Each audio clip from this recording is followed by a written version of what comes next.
مناسبت سے علیہ السلام اسے غزوہ خندق بھی کہتے ہیں۔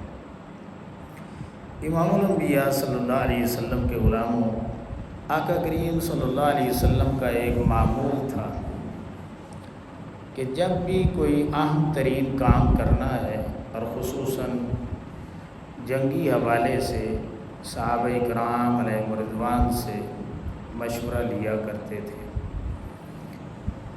یہ بات میں بارہا کہہ چکا ہوں کہ اللہ رب العزت کے نبیوں کو کسی سے بھی مشورہ لینے کی ضرورت نہیں ہوتی۔ ہر کسی کو ضرورت ہوتی ہے کہ نبی سے مشورہ لیا جائے، لیکن نبی کو مشورے کی ضرورت نہیں ہوتی۔ لیکن اس کے باوجود اللہ کے پاک پیغمبر صلی اللہ علیہ وسلم مشورہ کر کے امت کی رہنمائی فرما رہے ہیں کہ جتنے بھی اہم ترین کام کیے جائیں تو تمہیں چاہیے کہ تم ضرور مشورہ کرو، اور مشورہ کرنے کے نتیجے میں تمہیں اللہ رب العزت کا فضل اور اس کی رحمت نصیب ہو جائے گی۔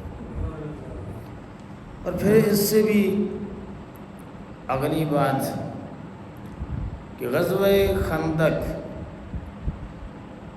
کا پس منظر کیا ہے، اسباب کیا ہے، وجوہات کیا ہیں، محرکات کیا ہیں کہ یہ معرکہ بپا ہوا۔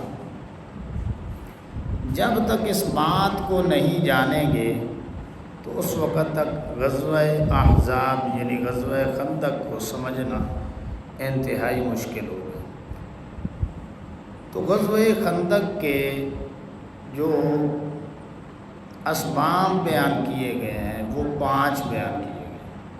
غزوہ خندق کیوں بپا ہوا، کیا وجوہات بنی، کیا سبب بنے، تو وہ 5 اسباب میں آپ کو بتانے لگا ہوں۔ بڑی توجہ کے ساتھ بات سنیں گے تو انشاءاللہ تعالی آپ کو بات سمجھ بھی آئے گی اور مزہ بھی آئے گا، کیفیت بھی بنے گی۔ امام الانبیاء صلی اللہ علیہ وسلم کے غلاموں، جب میرے اور آپ کے آقا کریم صلی اللہ علیہ وسلم ہجرت فرما کر کے مدینہ شریف جلوہ گر ہوئے تو کیا ہوا کہ وہاں پہ جو قبائل موجود تھے ان میں سے اکثر یہودیوں کے تھے۔ تو آقا کریم صلی اللہ علیہ وسلم نے امن کے معاہدے کیے، ان قبائل کے ساتھ امن کے معاہدے کیے۔ ایک وہاں پہ قبیلہ آباد تھا بنو نذیر، اس کے ساتھ بھی امن کا معاہدہ طے پایا۔ حضور نبی رحمت صلی اللہ علیہ وسلم کسی کام کے سلسلہ میں بنو نذیر کے سرداروں سے ملنے کے لیے وہاں پہنچے۔ چند صحابہ کرام علیہ رضوان بھی موجود تھے، اور وہ جو قبیلہ تھا یہودیوں کا تھا۔ یہودیوں کے سرداروں نے دیکھا کہ آج موقع غنیمت ہے، تو کوئی ایسی پلان ہم بنا لیتے ہیں کہ بانی اسلام کو ہمیشہ کے لیے اپنے رستے سے ہم دور کر دیں۔ سرداروں نے میٹنگ کی، ایک شخص کو تیار کر لیا کہ ہم اس جگہ پہ محمد عربی صلی اللہ علیہ وسلم کو بٹھائیں گے تو اوپر سے ایک پتھر پھینک دینا، تو اس کی وجہ سے وہ اس دنیا میں نہیں رہیں گے، تو ہمارا بھی بہانہ بن جائے گا، بھئی اوپر سے پتھر گرا ہے تو اس طرح کا معاملہ بن جائے گا اور ہمارا نام بھی نہیں بنے گا۔ امام الانبیاء صلی اللہ علیہ وسلم کے غلاموں، بڑی توجہ کے ساتھ بات سنیں۔ وہ تو سوچ رہے تھے اور ایک شخص کی ڈیوٹی بھی لگا تھی، اور وہاں پہ وہ پتھر لے کر کے بھی پہنچ چکا تھا۔ نیچے آقا کریم صلی اللہ علیہ وسلم جلوہ گر تھے۔ اللہ تبارک و تعالیٰ نے جبریل علیہ السلام کو بھیج کر کے ان کی ساری منصوبہ بندی بتا دی۔ اب کیا ہوا کہ میرے اور آپ کے آقا کریم علیہ السلام وہاں سے اٹھے، کوئی بات ہی نہیں کی، اپنے گھر میں تشریف لے کر کے آ گئے. صحابہ کرام علیہم رضوان جو ساتھ ان کو بھی نہیں بتایا. تھوڑی دیر صحابہ کرام علیہم رضوان انتظار کرتے رہے تو انہوں نے محسوس کیا کہ آقا کریم علیہ السلام کسی خاص وجہ سے چلے گئے ہیں تو ہمارا اب ادھر بیٹھنا مناسب نہیں ہے. تو وہ بھی آقا کریم علیہ السلام کی خدمت میں حاضر ہوئے, ساری بات پوچھی. تو آقا کریم صلی اللہ علیہ وسلم نے ساری جو بنو نذیر کے سرداروں کی منصوبہ بندی تھی بتا دی کہ جبریل علیہ السلام نے اللہ کے حکم سے مجھے سارا کچھ بتا دیا. تو اس لیے میں وہاں سے آ گیا ہوں. اب کیا ہوا امام الانبیاء صلی اللہ علیہ وسلم کے غلاموں؟ صحابہ کرام نے پوچھا ہے اللہ کے رسول صلی اللہ علیہ وسلم انہوں نے تو امن کے معاہدے کیے تھے, اب ان کے ساتھ کیا کرنا ہے ہم نے؟ آقا کریم صلی اللہ علیہ وسلم نے فرمایا جاؤ انہیں جا کے خبر دے دو ابھی یہ مدینہ چھوڑ دیں, ابھی یہ مدینہ چھوڑ دیں. جتنے بھی بنو نذیر کے یہاں پہ گھر آباد ہیں وہ ہجرت کر لے, یہاں سے نکل جائے. ایک صحابی آتے ہیں اور بنو نذیر کے سرداروں کو یہ ساری صورتحال سے آگاہ کرتے ہیں. تو آگے سے کوئی بات ماننے کے لیے تیار ہی نہیں تھا. کہتے ہیں ہم اپنی جگہ نہیں چھوڑیں گے. اس نے آ کے آقا کریم علیہ السلام کی خدمت میں ساری بات بتائی. تو آقا کریم صلی اللہ علیہ وسلم نے اپنے اصحاب کو لے کر کے بنو نذیر کا محاصرہ کیا اور وارننگ دی کہ اگر چھوڑ کے چلے جاؤ گے تو بچ جاؤ گے, اور اگر یہاں پہ رہنا ہے تو پھر تلوار کے ذریعے فیصلہ ہوگا. جہاں جانا ہے چلے جاؤ, ادھر نہیں رہ سکتے. اللہ اکبر. اب جو بنو نذیر کے زیرک لوگ تھے, عقل مند, ان کے علماء تھے, انہوں نے کہا کہ یہ اللہ کے پیغمبر ہیں, اللہ نے ساری بات بتا دی ہے. اب دو ہی باتیں ہیں, جو جی میں آتا ہے کر لو. اگر یہاں پہ رہنا ہے تو ایک صورت ہے کلمہ پڑھ لو, پھر بچ جاؤ گے, اور اگر تم اپنی زندگی چاہتے ہو تو پھر یہاں سے ہجرت کر جاؤ, یہ تمہارے فائدے کے لیے. یہاں پہ رہو گے تو اب مارے جاؤ گے. اب وہ پورے کا پورا قبیلہ, وہ کچھ خیبر میں گئے, کچھ مکہ میں چلے گئے, وہاں سے بہرحال وہ نکل گئے. اب انہوں نے کیا کیا, انہوں نے دیکھا کہ مکہ میں تو پہلے ہی ماحول گرم ہے, ان لوگوں کے ساتھ غزوہ بدر ہو چکا ہے, شکست خوردہ یہ لوگ ہیں, اور بھوکے کتے کی طرح یہ کاٹنے کے لیے تیار بیٹھے ہیں. غزوہ خندق بھی ہو چکی ہے, شکست ان کو ہوئی ہے, چلے وقتی کامیابی بھی ہوئی تھی تھوڑی بہت ہی, لیکن حوصلے تو بڑے تھے نا کامیابی کی وجہ سے.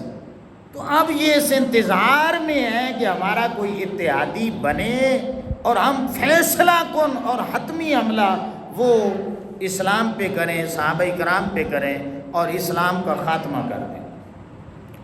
اب ان لوگوں کو ایک اتحادی بھی مل گیا. اب کیا ہوا امام الانبیاء صلی اللہ علیہ وسلم کے غلاموں,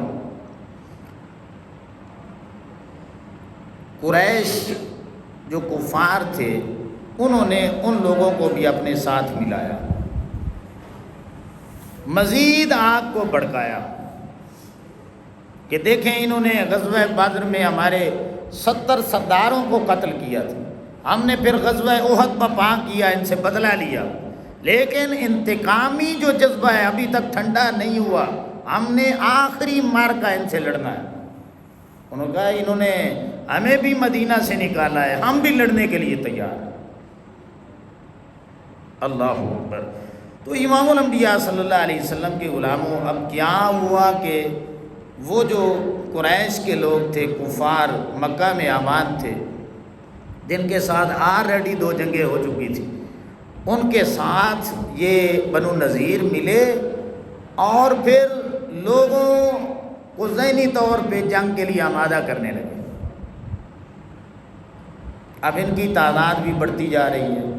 اب دوسری طرف جو دوسرا سبب ہے وہ کیا بنا کہ حضور نبی رحمت صلی اللہ علیہ وسلم نے دیکھا کہ یہ جتنے بھی قبائل ہیں یہ کہتے کچھ ہیں کرتے کچھ ہیں. تو ایک قبیلہ آباد تھا دومت الجندل. آقا کریم علیہ السلام نے اصحابہ کرام علیہ رضوان کو فرمایا کہ بجائے کہ یہ ہماری طرف آئیں حملہ کریں، ہم ان کے اوپر جا کے چڑھائی کرتے ہیں.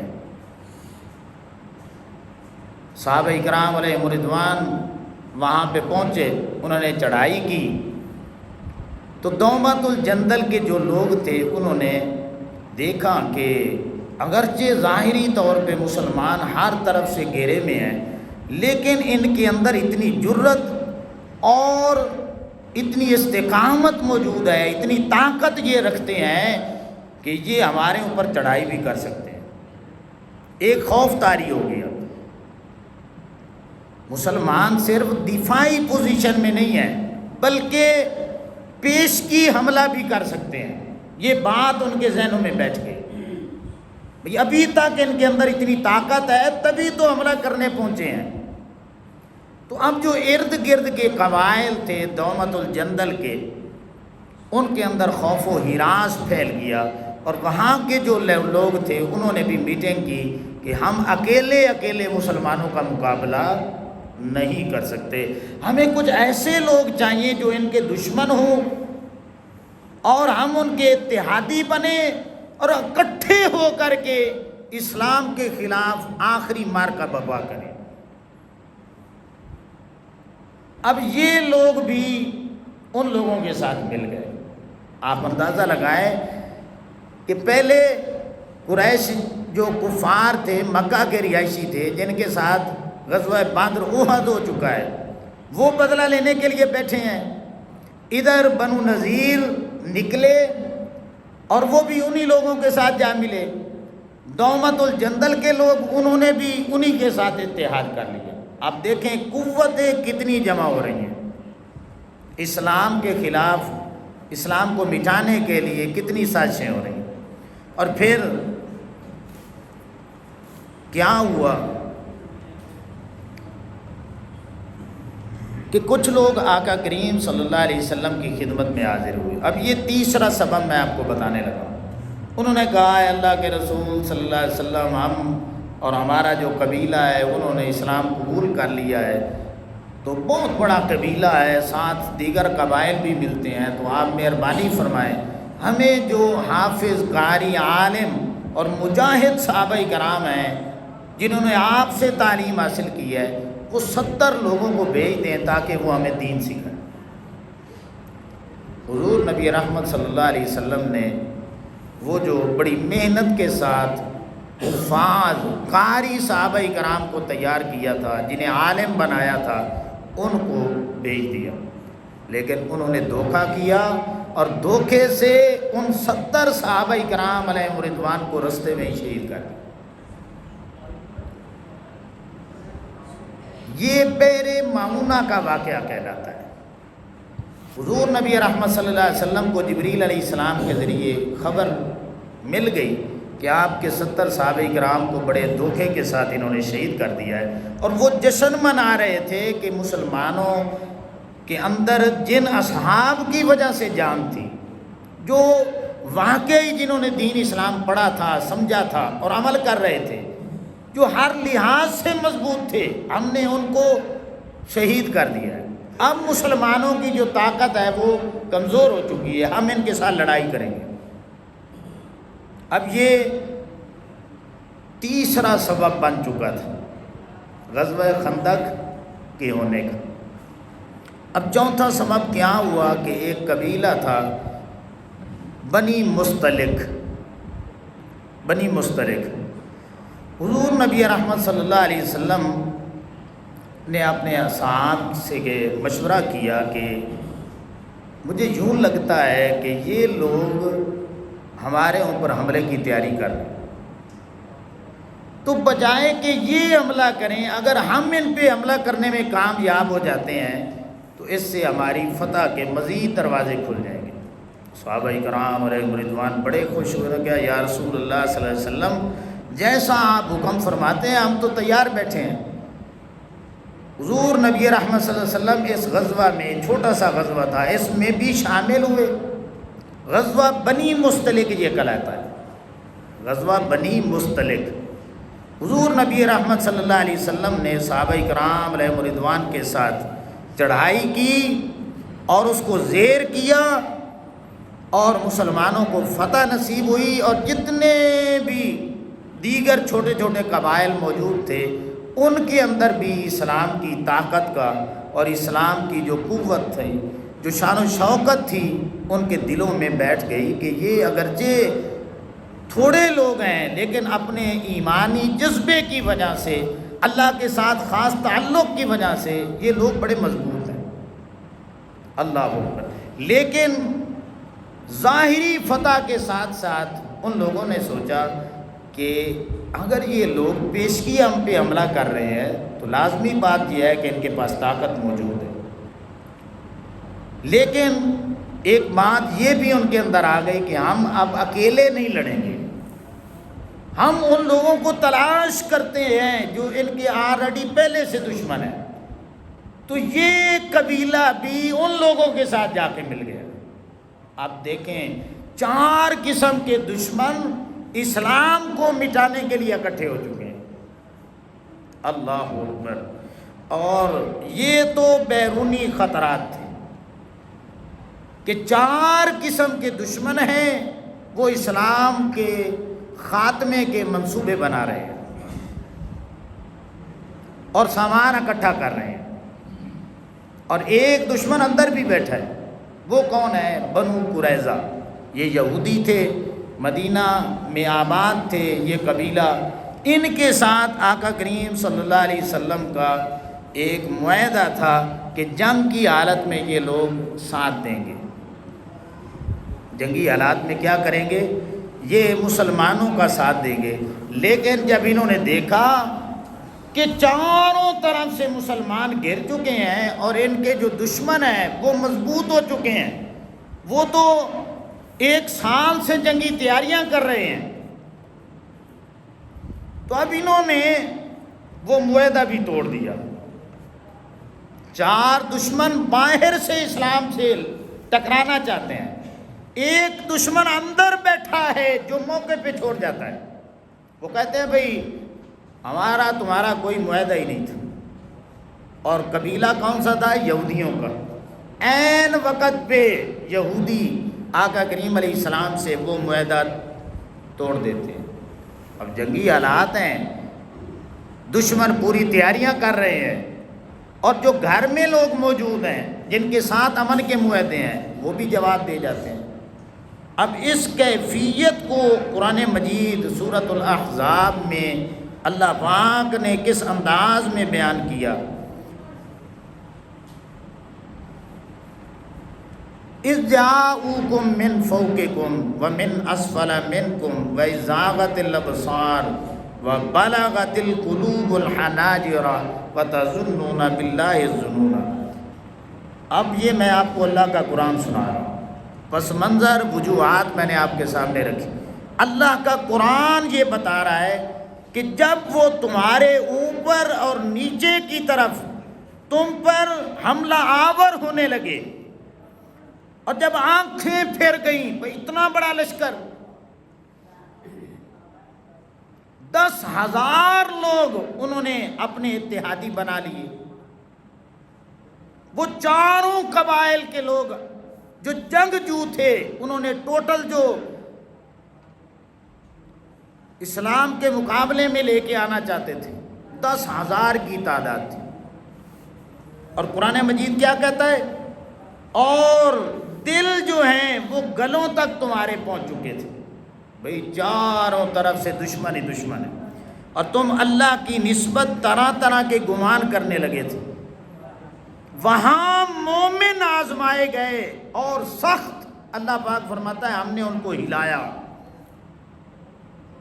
یعنی جو ایمان والے تھے ان کی سخت آزمائش غزوہ خندق میں ہوئی۔ اندر دشمن موجود ہیں، باہر بھی دشمن موجود ہیں۔ اللہ اکبر۔ تو امام الانبیاء صلی اللہ علیہ وسلم کے غلاموں، اب یہ ساری صورتحال کا میں خلاصہ آپ کے سامنے رکھنا چاہتا ہوں تاکہ مزید بات آپ کو سمجھ آ جائے۔ مدینہ المنورہ میں جب آقا کریم صلی اللہ علیہ وسلم نے ہجرت کی پہنچے تو اسلامی ریاست کی بنیاد رکھی تھی۔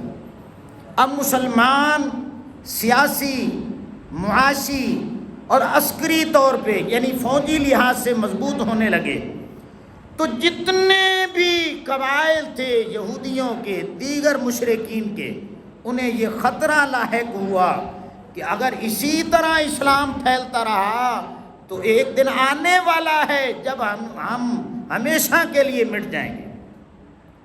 اللہ اکبر۔ اب اس خوف نے انہیں مجبور کیا کہ اسلام کے ماننے والوں کے ساتھ آخری حتمی فائنل جنگ ہونی چاہیے جس میں اسلام کا ہمیشہ کے لیے خاتمہ ہو جائے۔ اللہ اکبر۔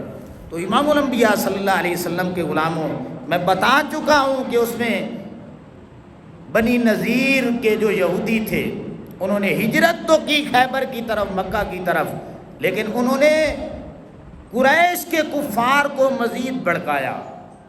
میں بتا چکا ہوں کہ قریش کے جو کفار تھے جن کو شکست ہوئی تھی بدر میں، احد میں، وہ بھی اپنا انتقامی جذبہ مزید بڑھا رہے تھے۔ میں آپ کو بتا چکا ہوں کہ دومت الجندل جو مہم ہوئی، اگرچہ مسلمانوں کو فتح ہوئی، لیکن وہ لوگ بھی سوچنے پہ مجبور ہوئے کہ ہم اسلام کا تنے طرح مقابلہ نہیں کر سکتے، تو وہ بھی اتحادی بن گئے ان کے۔ میں آپ کو بتا چکا ہوں کہ مسلمانوں کی روز بروز طاقت بڑھ رہی تھی، اس سے کفار بڑے پریشان تھے۔ اور میں آپ کو بتا چکا ہوں کہ عرب کے تمام قبائل یکجا ہو کر کے وہ اسلام کو مٹانے کے لیے ایک فائنل جنگ حتمی نتیجے کے طور پہ وہ کرنا چاہتے تھے۔ اور پھر اب باہر سے دشمنیاں، اندر سے بنو قریظہ کی دشمنی کہ انہوں نے معاہدہ توڑ دیا ہے، سخت حالات بن چکے تھے۔ میرے اور آپ کے آقا کریم صلی اللہ علیہ وسلم نے اب کیا کیا؟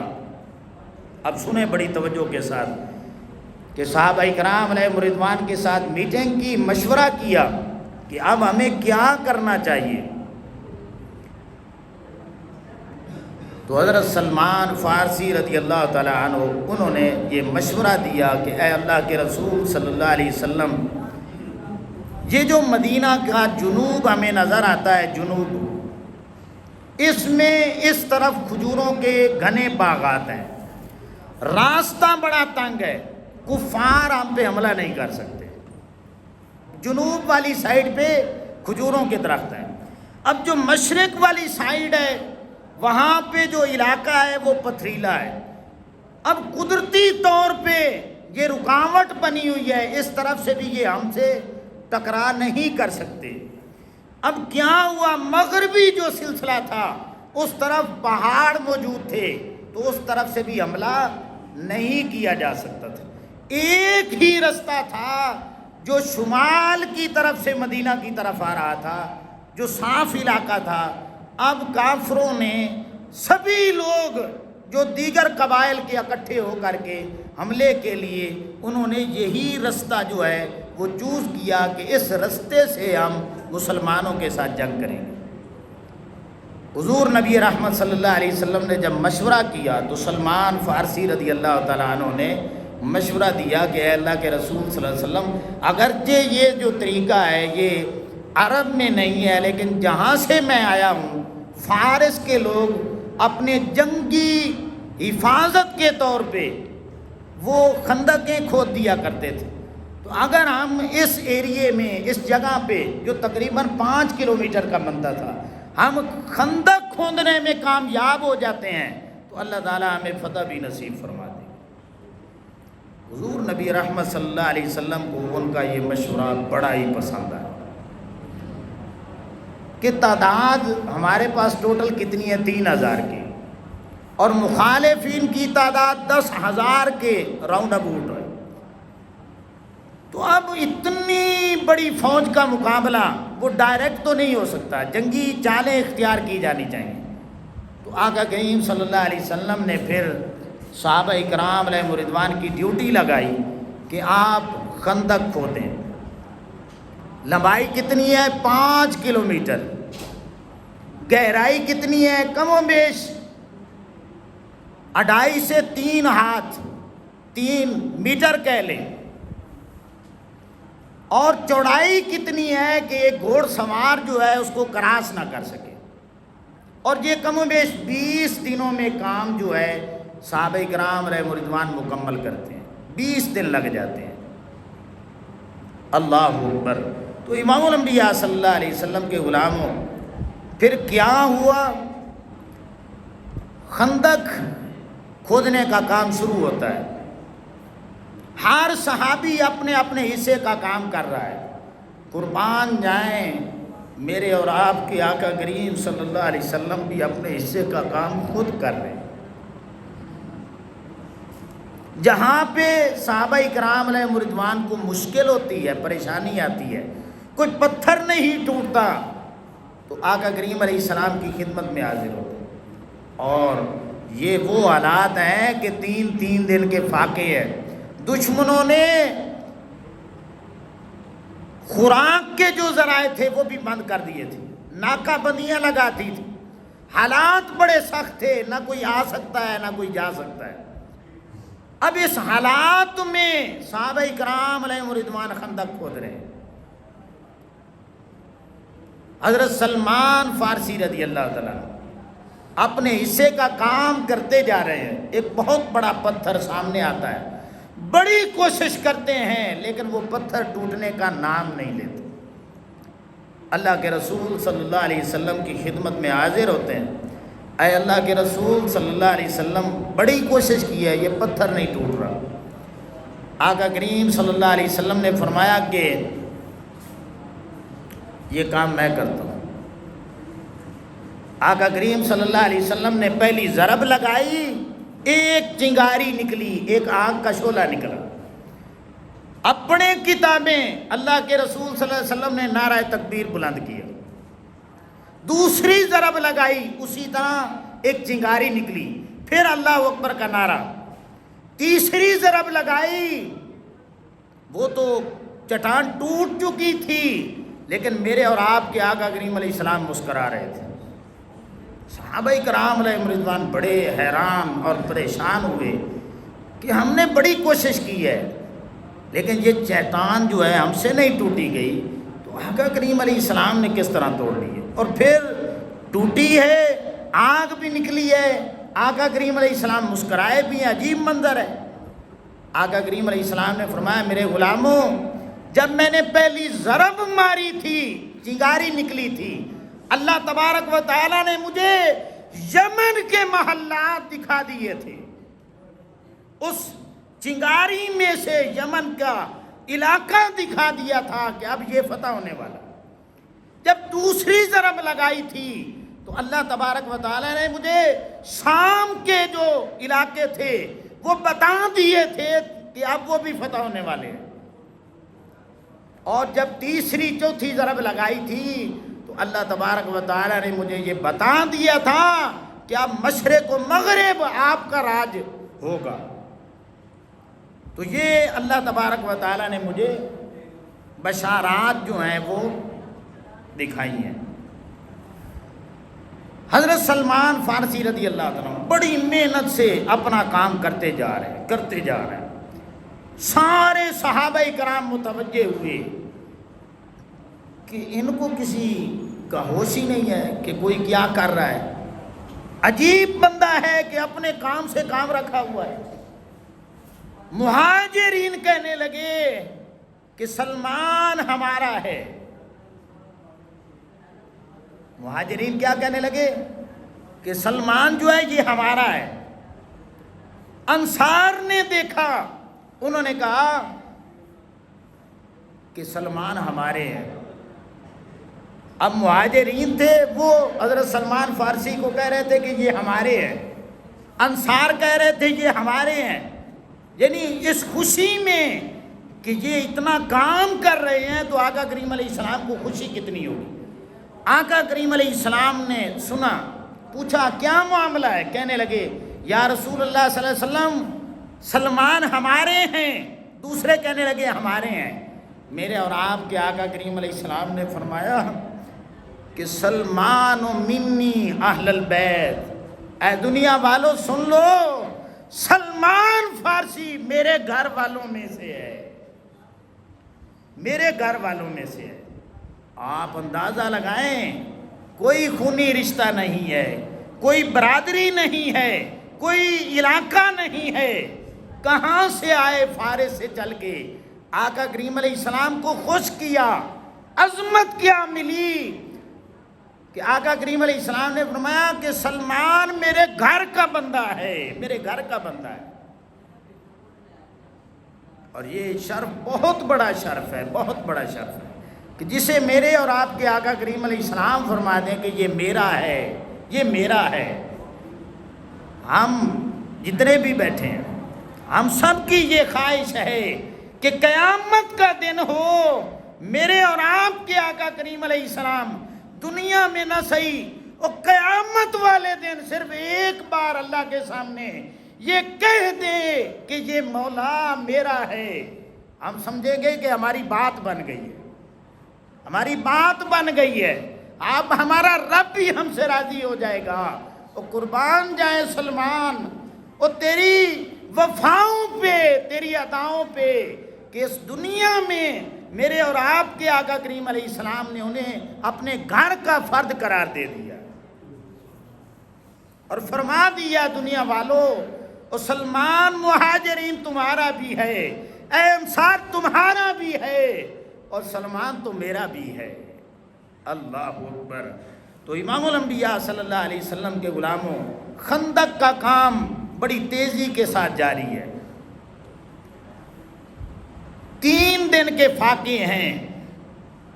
آقا کریم صلی اللہ علیہ وسلم نے دیکھا کہ کچھ صحابہ کرام تھکاوٹ کا شکار ہو چکے ہیں۔ بھئی انسان ہے، تیسرے دن کی بھوک پیاس ہے، تھکاوٹ ہو جاتی ہے۔ ایک آواز دی، اب اتنی ہمت ہی نہیں ہے کہ جان ہو اور پھر جواب دیا جائے، صحت ہی نہیں ساتھ دے رہی۔ آپ دیکھیں جنگی حالات کیسے ہیں۔ دوسری بار آواز دی، تیسری بار آواز دی، حضرت زبیر رضی اللہ تعالیٰ عنہ نے آگے سے جواب دیا، جی یا رسول اللہ صلی اللہ علیہ وسلم میں حاضر ہوں۔ وہیں پہ میرے اور آپ کے آقا کریم علیہ السلام نے فرمایا، میرے غلاموں، ہر نبی کا ایک حواری ہوتا ہے، حواری۔ میری امت میں میرا جو حواری ہے وہ اللہ تبارک و تعالیٰ نے حضرت زبیر بن عوام کو بنا دیا۔ بات کیا تھی کہ آقا کریم علیہ السلام نے آواز دی ہے اور سب سے پہلے بولیں جی یا رسول اللہ میں حاضر ہوں صلی اللہ علیہ وسلم۔ اللہ اکبر۔ شانیں بھی مل رہی ہیں، عظمتیں بھی مل رہی ہیں، اور حالات کیسے ہیں۔ ایک صحابی حاضر خدمت ہوئے، حضرت ابو طلحہ رضی اللہ عنہ، اپنے کپڑے اٹھائے، اے اللہ کے رسول صلی اللہ علیہ وسلم دیکھیے، پیٹ پہ پتھر باندھا۔ آقا کریم علیہ السلام نے اپنا قمیض مبارک اوپر کیا تو 2 پتھر بندھے ہوئے تھے۔ اب اس طرح کے حالات چل رہے ہیں۔ حضرت جابر بن عبداللہ رضی اللہ تعالیٰ عنہ نے دیکھا کہ آقا کریم صلی اللہ علیہ وسلم کا چہرہ مبارک یہ ظاہر کر رہا ہے کہ بھوک زیادہ لگی ہے۔ وہ گھر میں جاتے ہیں، اپنی بیوی سے پوچھتے ہیں کہ گھر میں کچھ ہے؟ بیوی کہتی کہ ایک بکری کا چھوٹا سا بچہ ہے اور چند جووں کا آٹا تھوڑا سا پڑا ہوا ہے، صرف 2-3 آدمیوں کا غذا کا بندوبست ہو سکتا ہے، اس سے زیادہ کا نہیں ہے۔ حضرت جابر بن عبداللہ رضی اللہ تعالیٰ کہنے لگے، اے اللہ کے رسول صلی اللہ علیہ وسلم، اگر آپ اجازت دے دیں تو میں کھانا تیار کر لوں۔ اور دوسری بات یہ ہے کہ میری طرف سے آپ کو اور 2-3 صحابہ کرام کو دعوت بھی ہے۔ اب یہ بات خفیہ ہو رہی ہے، صرف آپ کو اور 2-3 ساتھی آپ لے کے آئے. میں کھانا تیار کرنے لگا. گھر میں گئے, کھانا تیار کروایا. ادھر میرے اور آپ کے آقا کریم علیہ السلام نے اعلان کر دیا, فرمایا کہ اے میرے صحابہ کرام علیہ رضوان, کام بھی مکمل ہونے والا ہے اور تمہیں پتہ ہے, اور جابر بن عبداللہ تم سب کی دعوت بھی کر رہے ہیں. حضرت جابر بن عبداللہ رضی اللہ تعالیٰ عنہ ساری بات پہنچی, بیوی کے سامنے بات کی کہ میں نے آقا کریم علیہ السلام کو دعوت دی ہے, 2-3 اور دوست لے کے آئے, اور انہوں نے اعلان کر دیا سبھی کی دعوت. اب بیوی نے پوچھا کہ اللہ کے رسول صلی اللہ علیہ وسلم نے اپنی طرف سے اعلان کیا تھا نا, آپ نے تو صحیح پیغام پہنچایا نا, 2-3 دوستوں کا کھانا. جی میں نے اسی طرح کہا تھا. بیوی کہنے لگی پھر پریشان نہ ہوں, اللہ جانے اور پھر اللہ کے محبوب کریم صلی اللہ علیہ وسلم جانے, ہم نے اپنا کھانا اچھے انداز میں تیار کرنا ہے. پیغام بھیجا, یا رسول اللہ صلی اللہ علیہ وسلم تشریف لائیے. وہ سارے صحابہ کرام 1000 سے بھی زیادہ وہ حضرت جابر بن عبداللہ رضی اللہ تعالیٰ عنہ کے مہمان بن گئے.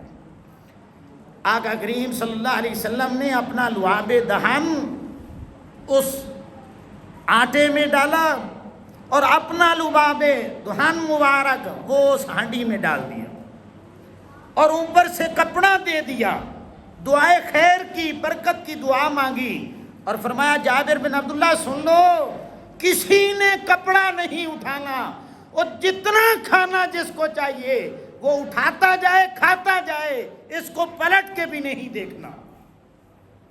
تمام صحابہ کرام نے کھانا پیٹ بھر کے کھایا. عجیب معاملہ تھا کہ کھانا ختم ہونے کا نام ہی نہیں لے رہا تھا. سبھی نے کھانا کھا لیا. آقا کریم علیہ السلام نے فرمایا اور کھا لو, اور کھا لو. جی یا رسول اللہ صلی اللہ علیہ وسلم پیٹ بھر کے کھا لیا. اب صحابہ کرام بڑے حیران تھے, پریشان تھے. بھئی 2-3 بندوں کا کھانا تھا, 1000 سے بھی زیادہ لوگوں نے کھا لیا ہے. وہ کپڑا اٹھا کے تو دیکھیں کھانا کہاں تک پہنچا ہے. جب کپڑا اٹھایا جاتا ہے آقا کریم علیہ السلام اجازت دے دیتے ہیں. اللہ کی عزت کی قسم ہے, صحابہ کرام حیران ہو جاتے ہیں. آٹا بھی اتنا موجود تھا, ہانڈی میں سالن بھی اتنا ہی موجود تھا. اللہ اکبر. تو صحابہ کرام ساتھ ساتھ آقا کریم علیہ السلام کے معجزات بھی دیکھ رہے ہیں. پھر آئے بڑے جوش اور جذبے کے ساتھ, استقامت کے ساتھ, اتحاد کے ساتھ. خندق کھود دی گئی. 3 دنوں کے بعد وہ 10,000 کا لشکر لے کر کے وہ جنگ کرنے کے لیے آ پہنچے.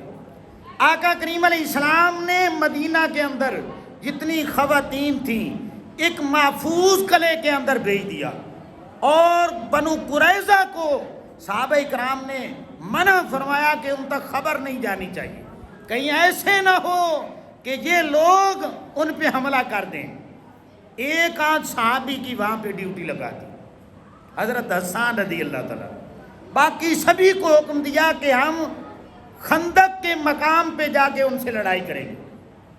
اب کفار نے کیا طریقہ اختیار کیا کہ آگے خندق دیکھی, حیران اور پریشان ہو گئے.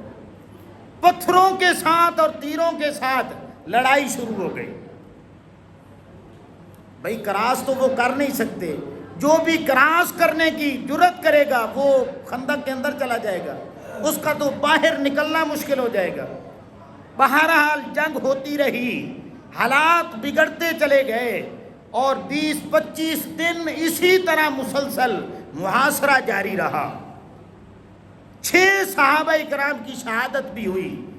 اللہ تبارک و تعالیٰ نے, آپ قرآن مجید پڑھیں, غیبی مدد کس طرح بھیجی. یہ سورہ احزاب آیت نمبر 9. اللہ تبارک و تعالیٰ نے فرمایا یا ایھا الذین آمنوا اذکروا نعمت اللہ علیکم اذ جاءتکم جنود فارسلنا علیہم ریحا وجنودا لم تروها وکان اللہ بما تعملون بصیرا. اے ایمان والو, اللہ کی اس مہربانی کو یاد کرو جو اس نے تم پر اس وقت کی تھی جب فوجیں تم پر حملہ آور تھی، تو ہم نے ایسی ہوا بھیجی، ایسے لشکر بھیجے جن کو تم بھی نہیں دیکھ سکتے تھے، اور جو کام تم کرتے ہو اللہ تبارک و تعالیٰ ان سب کو دیکھ رہا۔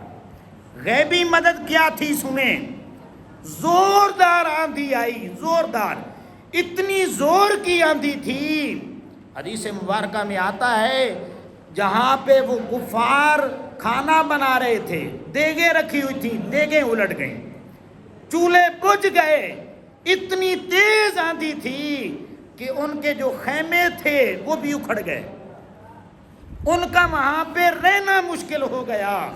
اور غیبی مدد کیا تھی کہ اللہ تبارک و تعالیٰ نے فرشتے بھی بھیج دیے تھے۔ اب غیبی مدد بدر میں بھی ہوئی، فرشتے بدر میں بھی آئے تھے، غزوہ احد میں بھی فرشتے آئے تھے، اور غزوہ خندق میں بھی فرشتے آئے تھے، انہوں نے اللہ کے حکم سے مدد کی۔ اب کفار نے دیکھا کہ مقابلہ کرنا بڑا مشکل ہے، انہوں نے سوچا کہ اب ایک رستہ ہے کہ جو دلیر لوگ ہیں اس خندق کو عبور کرنے کی کوشش کریں۔ ایک سے دو لوگوں نے یہ کوشش کی، اور ایک آدھ آدمی جو ہے اس نے خندق کو کراس بھی کر لیا۔ عامر بن عبد الود یہ وہ شخص ہے جس نے خندق کو کراس کیا۔ خندق کو جب کراس کیا تو اس نے کہا کہ اے مسلمانوں، مجھے جانتے ہو میں کون ہوں؟ عامر بن عبد الود، میں 1000 کا مقابلہ اکیلے کر سکتا ہوں، آؤ میرے ساتھ مقابلہ کرو اور اپنی جنت پکی کرو، اور مجھے دوزخ بھیجو، آؤ۔ حضرت علی المرتضیٰ شیر خدا رضی اللہ تعالیٰ عنہ میدان میں آئے، لیکن آقا کریم صلی اللہ علیہ وسلم نے منع فرمایا۔ پھر اس نے مبارزت مانگی، سیدنا علی المرتضیٰ میدان میں آئے، آقا کریم علیہ السلام نے منع فرمایا۔ تیسری بار اس نے جب مبارزت مانگی تو آقا کریم علیہ السلام نے اجازت دے دی۔ اب اس نے دیکھا کہ یہ نوجوان سا لڑکا ہے تو یہ میرا مقابلہ کیا کرے گا، اس نے کہا اے نوجوان بھاگ جاؤ، اپنی زندگی بچا لو، آج تک میرا مقابلہ کوئی نہیں کر سکا۔ حضرت علی المرتضیٰ شیر خدا رضی اللہ تعالیٰ عنہ فرمانے لگے کہ آج تک میرا بھی کوئی مقابلہ نہیں کر سکا، آؤ میرے ساتھ مقابلہ کرو، ایک بار تو کرے گا ایک میں کروں گا، دنیا دیکھ لے گی کہ کس کے وار میں طاقت ہے۔ اپنے کتابیں پتہ چلے عامر بن عبد الود نے پہلا وار کیا، آپ نے اپنی سپر پہ اسے روکا، ڈھال کے ذریعے روکا، اور دوسرا وار علی المرتضیٰ شیر خدا نے کندھے پہ کیا، تلوار چیرتی ہوئی چلی گئی اور اس کے جسم کے 2 ٹکڑے ہو چکے تھے۔ اس کا ایک دوست تھا، اس نے کوشش کی خندق کراس کروں، خندق کے اندر گر گیا۔ جب 2 دلیر وہ وہاں پہ دیکھے کہ ایک خندق میں گر پڑا ہے، ایک قتل ہو چکا ہے، ادھر سے آندھی آ چکی ہے، کفار کے لشکر میں گھلبلی مچ گئی، انہوں نے دوڑ لگانی شروع کر دی، اور کم و بیش 20-25 دنوں کے محاصرے کے بعد وہ بھاگنے پہ مجبور ہو گئے۔ اب یہ غزوہ احد میں ایک صحابہ کرام کو سبق دیا تھا اللہ تبارک و تعالیٰ نے کہ فتح بھی ہو جائے تو میرے حبیب کریم علیہ السلام کو نہیں چھوڑنا۔ اب اس جنگ میں وہ منظر آپ کو نظر آئے گا، جنگ فتح ہو چکی، وہ سارے نس گئے، دوڑ گئے، میدان جنگ خالی ہے، لیکن اس کے باوجود صحابہ اکرام اپنی جگہ پہ ڈٹے ہوئے۔ آقا کریم علیہ السلام نے دیکھا کہ جس کو جہاں پہ کھڑا کیا وہیں پہ کھڑا ہے، بڑے خوش ہوئے۔ جب اجازت دی تو صحابہ اکرام علیہ رضوان وہ واپسی مدینہ آئے اپنے گھروں۔ اللہ اکبر۔ تو یہ غزوہ جو ہے اس طرح وہ جتنے قبائل دشمن بن کے آئے تھے اللہ تبارک و تعالیٰ نے خاص مدد فرمائی، فرشتوں کے ذریعے مدد کی، اور آقا کریم صلی اللہ علیہ وسلم کی دعائیں بھی تھیں۔ صحابہ اکرام علیہ رضوان کا اتحاد اور استقامت نے اپنا کام دکھایا۔ اب جو اندر بنو قریظہ کے لوگ موجود تھے، اللہ تبارک و تعالیٰ نے خاص حفاظت فرمائی کہ ان لوگوں نے جاسوسی کی کوشش کی کہ خواتین کو کہاں پہ چھپایا ہے۔ ایک آدھ آدمی قریب بھی پہنچنے والا تھا،